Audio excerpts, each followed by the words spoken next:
ਇਸ ਨੂੰ ਹੁਣ ਤਕਰੀਬਨ ਤੀਸਰਾ ਸਾਲ है। 3 साल तो है शायद। बड़ी ज़बरदस्त एवरेज है। थोड़ी जी जगह कट्टण दे नाल काफ़ी सारे पट्ठे निकल आते हैं। साढ़े कोल 2 गाइयां ने, एक मरला कटी है साथ दोवें टाइम पट्ठे।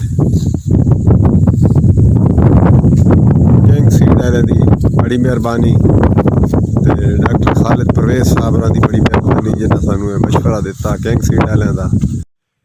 अस्सलामु अलैकुम मेरे किसान भाइयों दोस्तों, रोड गिरास के बारे मैं तुहानू मालूमात देवां कि शुरू दे विच इहदा सानू तो नां दा भी कोई पता ना। डॉक्टर खालिद परवेज़ साहब दियां असीं वीडियो वेखियां ते उहदे उत्ते सानू पता चलिया भी कोई ये चारा भी है। किंग सीड सदकाबाद उन्होंने कोलों असीं भी मंगाया जनाब, ज़बरदस्त भी। उस वक्त 1800 रुपये का किलो होंदा भी। असीं जनाब इस नूं काश्त कीता ते अज तकरीबन इस नूं 6 साल होने वाले और अजे तक भी ये बेहतरीन जड़ा ना चल रहा था। और जगह जी है बिल्कुल कलर वाली जगह है, तुसीं देख सकते हो। इस जगह के उत्ते कोई चीज़ ही नहीं होंदी। ए नाल तुसीं वेखो ए कलर वाला गा लगा होया सारा। असीं इत्थे थोड़ी जी जड़ा ना कलर वाली जगह अगर होवे तो थोड़ी जी रेत सटावनी पौंदी है।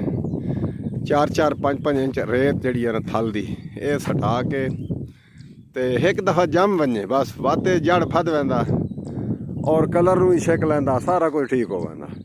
तो डायरैक्ट कलर वाली जगह के उत्ते तुसीं नुकसान करे सो अपने पैसों का। थोड़ी जी उत्ते रेत पा लैनी, फिर इस नूं गड्डो तुसीं भावें कलर वाली जगह ही है। और इनू ये ख़त्म होंदा ही कोई नहीं। थाड़े थोड़ा जिहा खराब होया तो ग्रोथ नहीं करता। इस जगह ते असीं जनाब सर्दियों के रूटी वेटर मराया, रूटी वेटर मरा के बिल्कुल एक बारी ख़त्म हो गया। असीं जनाब इत्ते कणक कट दी। तुहानूं सारे गड्ढे अजे तक इं ही पे नज़र आंदे पे सन। और ये सिट्टे वेखो विच कणक दे खलोते। अच्छा इत्थे असीं जनाब कणक कट दी, अलहमदुलिल्लाह साड़ी कणक भी हो गई इत्थे। ते ए दोबारा जड़ा ना ए विच ए वध जम आया रोड गिरास, ये वत उंज यार बन गया। कणक भी चा लई ते रोड गिरास जड़ा है वो चारा वत उंज तैयार हो गया। और असी होर दूसरी जगह के उत्ते उत्थे भी सर्दियों के पट्ठे गड्ढे 2 कनाल 3 कनाल 2.5 कनाल इत्थे है पट्ठे बरसण दे, जोधर बरसण बेहतरीन सर्दियों खवाया। और उस जगह के उत्ते भी बेहतरीन रोड गिरास वत हुण मतलब 2-2 फुट 1.5 फुट उत्ते वत हो गया। हाँ जी, तो डॉक्टर खालिद परवेज़ साहब दे असीं मशहूर हाँ। लोगों की वो बेलौस खिदमत कर रहे हैं। साढ़े कोल कोई शै लै तो नहीं रहे, लेकिन अलहमदुलिल्लाह वो साड़ी खिदमत कर रहे हैं किसान भाइयों की। तो उन्होंने मशवरों के उत्ते अमल करके तुसीं भी फ़ायदा उठा सकते हो अलहमदुलिल्लाह। हाँ जी, तो और दूसरा ये चारा सर्दियों में अगर ज़्यादा हो वजे गर्मियाँ जिसले ख़त्म होंदियां इनू कट के रख दो।